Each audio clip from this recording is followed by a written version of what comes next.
मोहम्मद की मोहब्बत दीने हक की शर्ते अव्वल है, इसी में हो अगर खामी तो सब कुछ नामुकम्मल है। सुभान अल्लाह, माशाअल्लाह। कुछ अशार तो मैं खुद अपने घर में याद करता हूँ।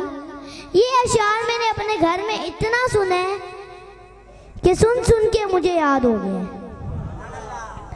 सरकार का दरबार नहीं देख रहे क्या?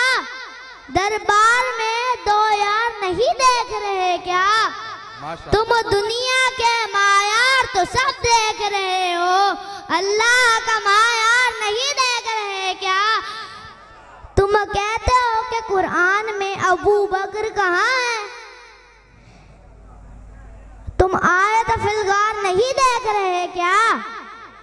सिद्दीक सिद्दीक सिद्दीक इमामत में और मुख्तदियों में तुम हैदर कर्रार नहीं देख रहे क्या? माशाअल्लाह, क्या बात है। जा जिंदगी मदीने से झोंके हवा के ला, शायद हुजूर हमसे खफा है मना के ला। कुछ हम भी अपना चेहरा बातिन सवार लें, अबू बकर से कुछ आईने इश्क व वफा के ला। दुनिया बहुत ही दंग मुसलमान पे हो गई, फारूक के जमाने के नक्शे उठा के ला। महरूम कर दिया हमें जिससे निगाह ने, उस्मान से वो जाविये शर्म व हया के ला।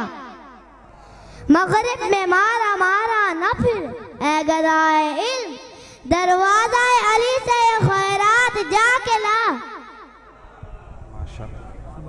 माशाअल्लाह, अल्लाह रब्बुल इज़्ज़त इन बच्चों की ज़िंदगियों में बरकतें अता फरमाए।